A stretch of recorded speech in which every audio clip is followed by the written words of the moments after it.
countries livid, heavy armored vehicles. Inflation is still hurting them.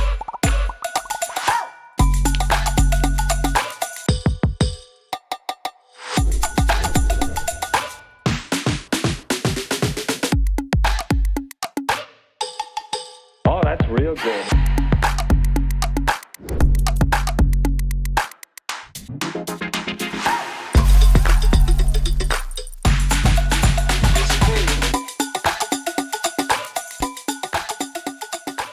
A couple of months ago, and I'm in Washington, D.C., and I'm there with a group of college and university presidents of Christian universities from all over the United States. And we're there in conference, and we're listening to speaker after speaker for the first couple of days, and I had a presentation to do on the third day. I'm hearing all of these people talk to us about the kind of issues that we're dealing with in America, in our colleges, especially in an election year, the clashes of culture, the adversaries that are after one another and all of this stuff. And every speaker keeps saying two words. I'm hearing it over and over and over again. Anxiety and resilience. Anxiety and resilience. You know, and so we're headed into the third day, and I'm thinking, wow, we got a problem here. So I get up, and the the Chronicle of Higher Education, which is kind of like the Bible for higher education leaders, the lead article that day is this: trouble at the top, why presidents are headed for the door. And I'm thinking, ooh, so we're quitting at pretty rapid pace. Then I get on the elevator, and the elevator music is, I'm not kidding you, Another One Bites the Dust. And so I go into this deal to talk with these university presidents about how do we live and how do we guide communities in this highly anxious day. Well, anxiety is among us, and it is the new pandemic. It is the mass diagnosis of our culture. Everyone's just anxious. And it is that sickness of the soul that has no vaccine to make it go away. If you think presidents of universities are experiencing anxiety and living in this culture, you ought to see the data around the youngest generation that's out there right now. 2011, 1 in 10 people say, I am significantly anxious. 2019, just kind of coming through COVID, getting out of it, 1 in 4 people are saying, boy, anxiety is really getting me. This year, 2024, 1 in 2 Americans surveyed are saying anxiety is a significant issue in my life, and some of the studies are saying that number is as high as 50 to 60% of Americans who are experiencing anxiety at crippling levels. One writer said, if you're not anxious, you're in a minority in the country that we live in right now. I've appreciated the writings of Curtis Chang. He wrote a book called The Anxiety Opportunity, and in it, he's honest enough to share his own personal story. You see, Curtis was the pastor of an evangelical church, very successful pastor, a lot like Zeal. It was growing and just great things happening in every way. And anxiety began to get a hold of him as a young man. He said, I went to counseling, they put me on medications, I did this, he said, I checked all the boxes, I tried everything. And he said, none of it made my anxiety go away. So can we talk this morning about anxiety? Our anxiety? Anxiety is the fear of loss. It is the sense that I'm going to lose something that matters to me. I'm going to miss out on something that's really important to me. I'm not going to be included in something that I value. That loss is on the horizon of my life, and I don't know what to do with this in any way. Now, I had a personal introduction to anxiety at a different level a few years ago when my doctor looked at me and said, it's cancer. And he said, we're going to take you through this. And so I just, I walked through the radiation. I walked through the medicine. I walked through, a year of this and then this and then this and this. And finally, at the end of the year, it was kind of like, okay, thumbs up. Looks like we got it. And I'm going, great. That anxiety is finally gone. And then he said, but this is the kind of cancer that normally comes back in 5 or 6 years. And, so we're going to keep bringing you in every 6 months. And I'm going, oh, great. Just great. Practice at anxiety now for the rest of my life with this deal. We live with this kind of anxiety in our world. What are you anxious about? What do you fear losing? A friendship? A job? Financial security at some level? An aging parent or grandparent, a spouse, your reputation? Do you fear that some kind of bomb is going to be dropped about you in social media and it's just going to ruin your esteem and take you down to nothing? Are you afraid that you won't have a place where you belong and find yourself? What are you afraid of losing that is at the source and core of the anxiety that you experience these days? Now, one of the great, and probably most significant, most effective anxiety spreaders right now is that we're in election year in the United States. And all of this negativity and attack and destruction of character and, all of the ways that the anxiety of a political election leaks into my life. I mean, from billboards to opening the mail to watching the news. I mean, just feeds, everything. It just all keeps coming. And it kind of has us at a point in our lives where when we're out there in common conversation with people, we're almost afraid to say anything. I mean, because anything I say is going to offend somebody. Anything I say, somebody sees it totally opposite from me, and boy, they're going to be down my throat in a minute, because that kind of campaign anxiety, it has now leaked into the water supply, and it's robbing us of our peaceful communities where we are able to have respectful conversations with one another in good ways. As we're wrestling with this anxiety in our culture at a historic level, I think our problem is how we frame it. I think we're framing it wrong. Anxiety is something that we believe we can make go away. We can dissolve it. We can disappear it if we'll just do the right things. And I've watched some Christians really try hard to do that. Some Christians have tried to pray it away. They've thought, okay, I've got to pray this anxiety away. It's my failure to trust in God. It's a sin. It's a moral flaw. It's just a failure on my part. I'm ashamed of it. I want to hide this. I can't dare tell my friends. I'm afraid of this and I'm afraid of that because I'm a big bad Christian, and big bad Christians aren't afraid of the devil and stuff like that. And so we bury it deep within us. And we go into our prayer closet and we go away, anxiety, shoo, get out of here. And we do everything we can do to pray this anxiety away. And it doesn't work. Others of us have thought, okay, I know what I'll do. I'm going to outsource this to mental health professionals because they've got a bag of therapeutic tricks.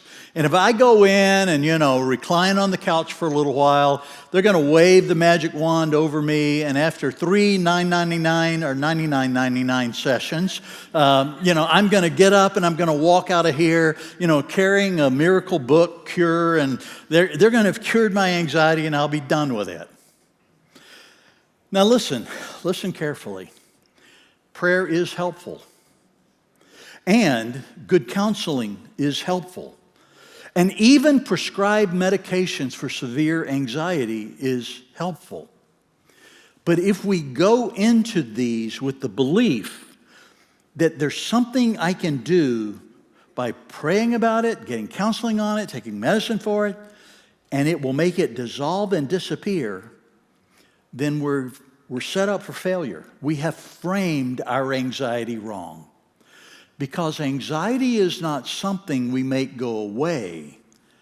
Anxiety is something that we go through. And there's a big difference in approaching anxiety from those two different kind of ways. I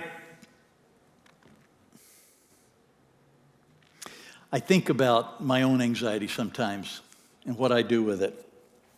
I ruminate. Any ruminators in the room?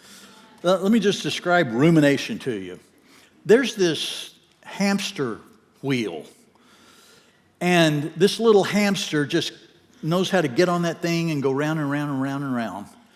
And that hamster sleeps all day while I'm busy, but the moment I turn the lights off in the bedroom at night to close my eyes and get a peaceful night's rest, that little sucker jumps on that wheel and just starts going round and round and round and round. And he won't stop. And I play that fear of this is going to happen, or this might happen, or I might lose this, or this could happen to me, or and here he is round and round and round and round, and I'm trying to get some sleep.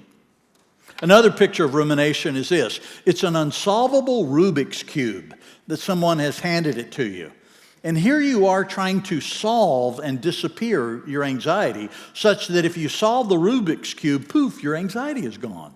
And so you turn it, and you turn it, and you turn it this way, you turn it that way, you turn it that way. And you're just committing one more turn of this thing, and I'm going to have it right. And you're forever twisting and turning this problem, this fear of a loss, and it's just kind of eating at you because you really believe the right turn's going to get it. Rumination doesn't work. Some folk try numbing out to their anxiety. If I scroll long enough, it will distract me. It will divert me from paying attention to the anxiety elephant that's sitting right on top of my brain. If I go to the bottle, it's going to numb the anxiety that I have. I can kind of zone out. If there are drugs that'll just take me to a whole different world. I can just watch TV to oblivion.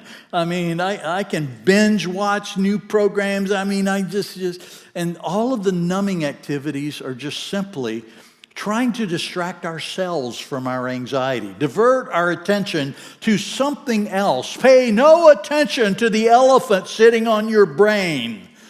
And we try numbing, and it doesn't work. Other people try powering up on their anxiety, on their fears. And the whole idea here is, if I can get enough power, if I can get enough money, if I can get a big enough position, if I can get enough clout, I can kind of pass the anxiety on to somebody else and say, look, this is your problem to solve, go do it. Or I can build fences and walls around me with all the money that I have so that it doesn't come knocking on my door. I'm going to power up so that my team wins and it doesn't lose, which is exactly the political game that's being played right now.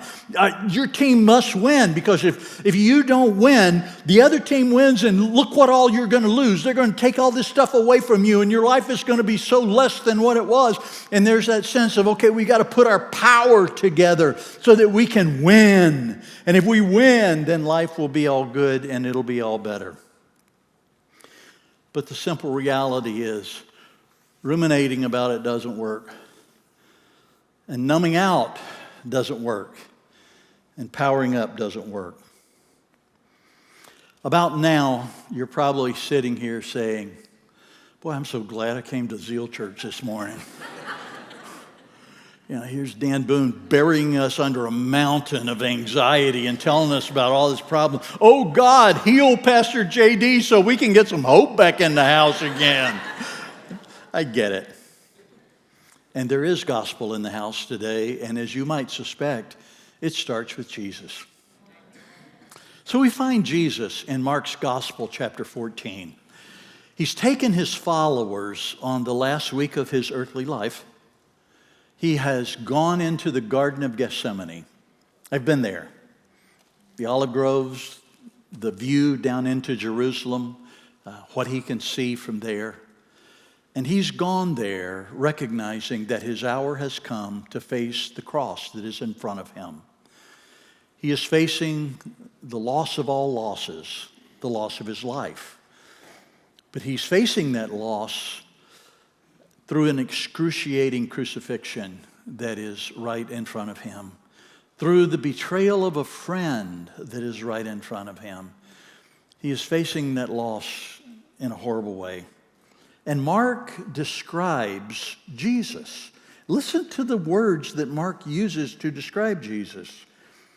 He is distressed, agitated, deeply grieved, even to the point of death.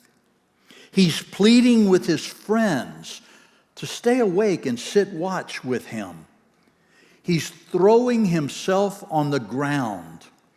He's asking the Father to make this cross go away. Now, hear me very carefully this morning. Jesus, the Son of God, is anxious. He fears the loss that is in front of him. And here he is in a garden grappling with this. If this is true for Jesus, it's going to be true for you and me. Anxiety is a human experience because loss is a part of our story too. There is nothing we can do to steel ourselves against loss that comes to us naturally in this world where we are. And Jesus is anxious. He even confesses to Simon Peter a little later in this account, you know, Peter, the spirit is willing. In my spirit, I'm willing to face this, but the flesh is weak. This anxiety, it gets down into our bones. We feel it in our body in a deep way. But in this garden, on this night, Jesus, instead of looking down into his anxiety and down into his fear of loss, he goes there and he looks up to the Father. And the miracle happens that transforms everything about his approach to what is in front of him. Because he goes into the garden wanting the Father to make this go away. And he comes out of the garden realizing, I must go through this with the Father. And that's the transition that happens. The prayer that Jesus prays as he looks up to the Father is this: Father, all things are possible for you. Take away this cup. Make this go away. And I think he gets really quiet before a Father who can do anything. And I think he hears the Father say, no. No. And then Jesus says, nevertheless, not what I want, but what you want. And something clicks within the Son of God in that moment. And the resolve that he begins to demonstrate, the resilience that he begins to demonstrate in that moment is remarkable. You see it when he goes back to the sleeping Peter, James, and John. 3 times he has said to them, hey guys, I'm going through something really tough right now. I need you to stay awake with me, sit, watch with me, pray with me, help me out through this. And every time they fell asleep. Peter, James, and John, better known as Huey, Dewey, and Louie in this particular moment of the Gospels. I mean, they are failing big time. And finally, Jesus goes back to them after the 3rd time. And you hear the resolve in his voice when he says to them, are you still sleeping? Enough. The hour has come. The Son of Man is betrayed into the hands of sinners. Get up. Let's get going. And you see Jesus with this sense of settled resolve as he begins to walk into the loss that is in front of him in this moment. I think about this often, and I think about it in terms of Christianity in general. Too often, an anemic American Christianity has kind of believed that, if you're really in good with God and you ask God to, he'll remove all the loss from in front of you. Matter of fact, he will make the cross go away. And we have become, within our country, cross avoiders instead of cross carriers. We have become, within our country, those who believe that the whole idea about prayer of faith is that it will disappear our anxiety, instead of recognizing that anxiety is a signal to us to pay attention, to pay careful attention, because we're at a point where God is about to do something good and important within our life. And so here is Jesus as he moves from anxiety to resilience, from anxiety to a settled peace, from anxiety to the assurance of the Father's presence. And this happens one night in a garden where he reframes his anxiety. Not make it go away, but how do I move through this in this moment? You've been talking about it here week after week with Pastor JD now, and you'll be talking about it the next couple of weeks headed up to Easter. He looks up. He just looks up and beholds a Father who loves him and cares for him. He's been bent down into his despair and worry and agitation and lack of friend support and aloneness. But it is when he looks up then that there begins to be a reframing of what he is going through in a good way. And so I ask the question, what might it look like for you to reframe your anxiety? What would it look like for you to think about what you fear losing in a different way than you have before? I think it might look like this. I think it would look like, first, naming it. Just name what it is that you're afraid of losing. Figure out a way to put an identifier on it. I love what Curtis Chang says in his book. He said, I gave my anxiety a radio station call letter name. He said, I call my anxiety WANX. Just broadcasting anxiety straight to him. And he said, every time WANX starts playing in my brain, I know that I have the opportunity in this moment to do something with this. For me, what helps me is when I find myself anxious, I take this. This is my journal. I mean, I fill 30 of these in a lifetime, easy, if not more. And I journal it. I sit there and I think about, okay, what is it I'm afraid of losing? What is it I'm afraid might happen? I get a handle on this thing so that I can put a name on it. And I force this out of my brain, down my arm, through my fingers, and onto paper. And I write it down so that it becomes objective. And there it is. Okay, that's it. That's what I'm afraid of. I give it a name. The next thing I do is I take that and I look up. And I say, God, I'm bringing this to you. I'm bringing this to you. I know it's not going to go away. I know this is in front of me, and I know I'm going to have to go through this. But I don't want to go through this alone. So I submit this to you. And in the process of giving it to God, all of a sudden I realize I'm in the presence of someone who welcomes my anxiety. God doesn't look down at me and say, what kind of immature baby Christian are you coming to me with this anxiety stuff? Just get tough and go, buck up and go do this. God doesn't do that. God says, I welcome your anxiety, just as he welcomed the anxiety of his own son in the garden that night and met him right there to help him in that given moment. So, name it, validate it. It's there. This is what it is. God, I look up to you. Here it is. I bring it to you. And then crawl out of your anxiety hole and go find some friends that'll stay awake with you. Find some friends who love you and care about you. And get out of the shame bucket of, I'm anxious, but I don't want anybody to know. And just say, I'm just really facing some anxiety about this, and I need some help. Find an elder of the church. Find a friend who's walked with you through some tough stuff and verbalize it. And if you need counseling, go to a good counselor and get the help you need. If you need medication and they recognize that you do and prescribe that, take the medication and do that. Find the help that God has provided for you and begin to move through this in a way that the Father will be with you in every way.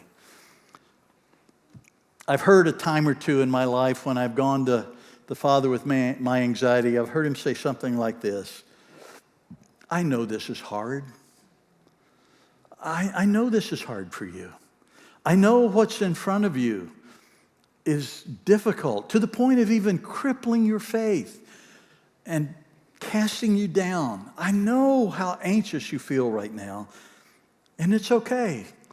This isn't a sin to be prayed away. This is not a big moral failure on your part. But this is something that you have to go through. And I'm going to go through it with you. Ruminating won't help. Numbing out won't help. Powering up won't help.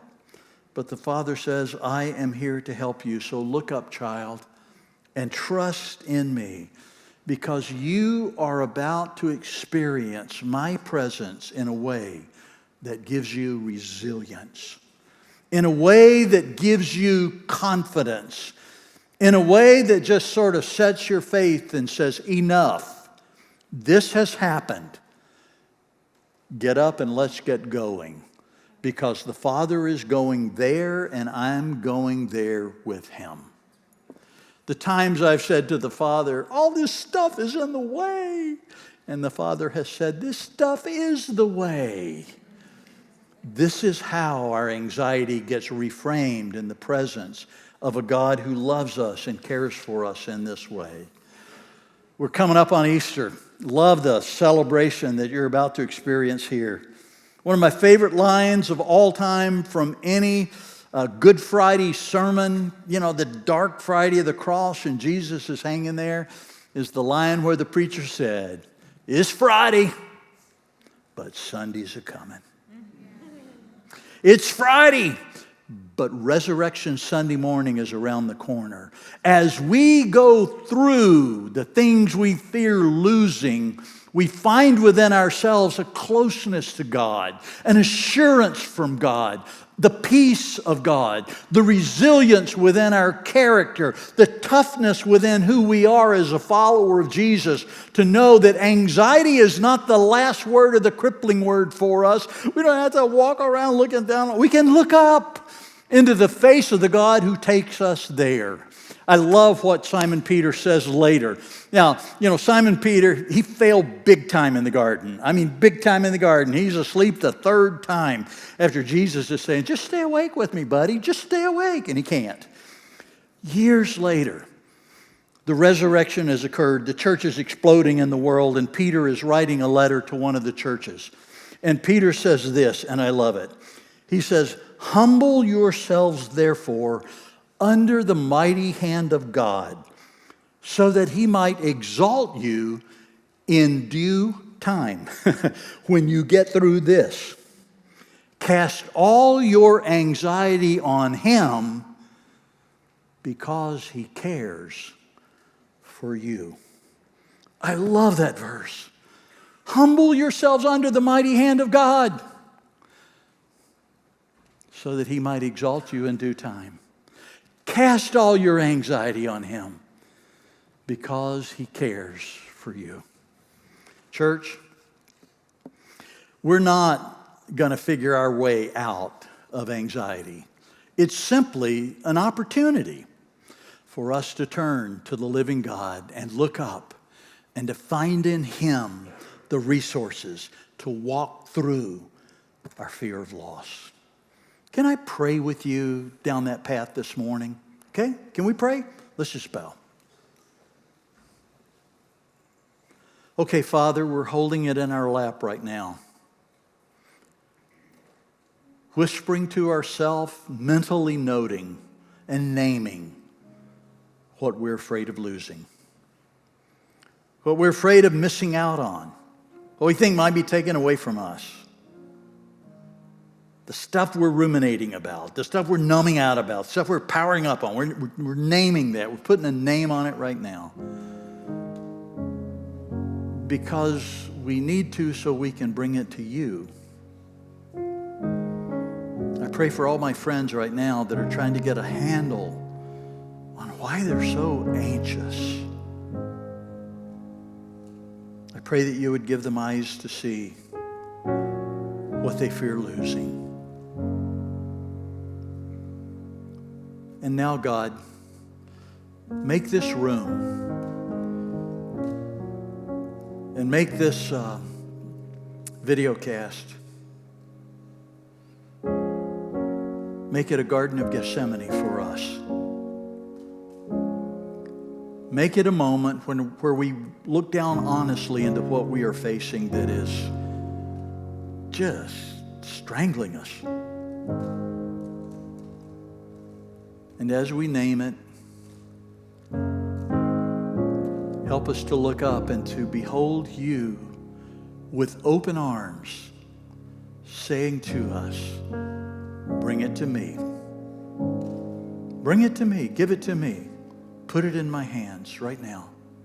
And so here we are, God, taking what we've been trying to solve and make go away, and we're placing it in your loving hands. You take that into yourself because you care for us. We're casting it on you. And now, God, even as we do that, you speak back wisdom to us. You say to us, go talk to so-and-so about this. Sit down and try to journal your way through this. Go seek out a counselor for this. Go get some good, reliable medical testing and see if something physical or mental is going on here that's at the root of this. You're directing us toward the healing help that is all around us. Because we can't make it go away, but you will provide the help for us to get through it.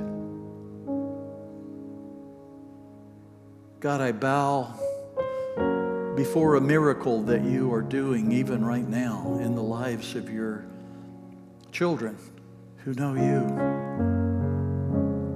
You're meeting them where they are. You're beholding their upward gaze, and you're helping them. And then, God, I want to pray for some new friends who know some stuff about you, but in their own admission, they say, I really don't know God in this way. I really don't know God to be able to talk with God. I'm not really in a relationship with God, but I'm interested. And they found their way here this morning. I like to think by your timing and by your invitation. And they're sitting here thinking, what about me?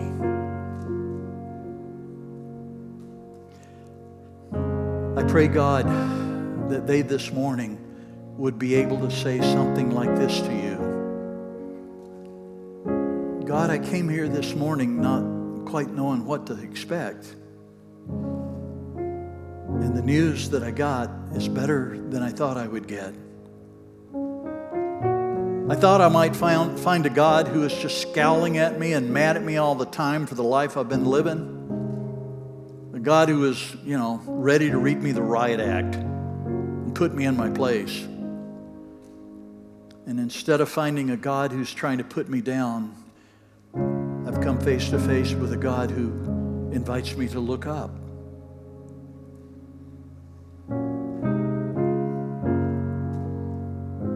And so, God, this morning, I just confess to you, I want to know you. I want to know you in a way that I can bring my fears to you, that I can cast my anxiety on you, that I can find in you the strength and presence and peace to go through this hard life with all the stuff that's there. And so, God, this morning, my life is opened to you, and I invite you to come in. Forgive me for my past ways. Forgive me for all the ways that I've stonewalled you and tried to walk around you. Forgive me for all the wasted time I've spent trying to solve my own problems. And come in and live at the core of my being and be my Lord and my Savior and the one who loves me and cares for me.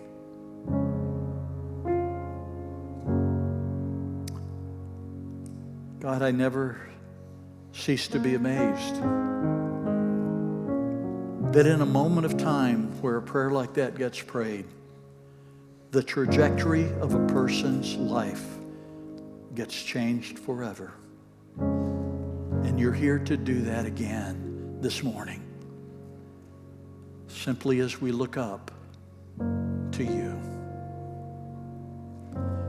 And so, God, we've gathered together.